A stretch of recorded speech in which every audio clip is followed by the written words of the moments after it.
The SABC Editorial Commission, chaired by veteran journalist Joe Tlolwe, got underway on Monday. It's one of the two commissions established by the SABC. The second inquiry is into sexual harassment.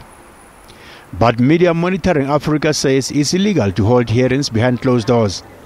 I think the fact that the inquiry into editorial interference is being held behind closed doors is fundamentally deeply at odds with the principles of a public broadcaster, and it's something that we're currently looking into possible legal action to prevent that from continuing in that manner. It's outrageous, quite frankly. In its submission, the ANC demands more coverage from the public broadcaster. The party says it should enjoy over 60% of the airtime. That is in line with the support it got at the polls in the last national elections. It is important that you make that balance of a governing party.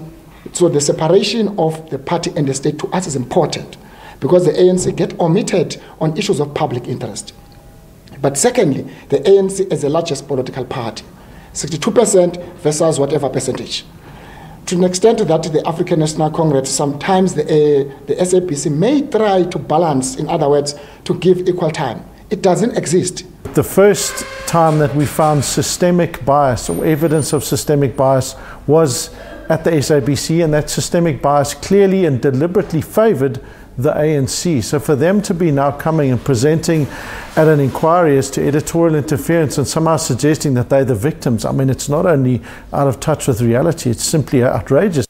The Independent Communications Authority of South Africa regulates the equitable coverage of political parties. It's working on new guidelines for broadcasters ahead of the 2019 elections.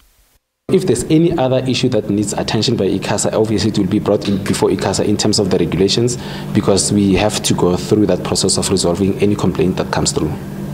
The 2019 elections are expected to be the most highly contested in the democratic era.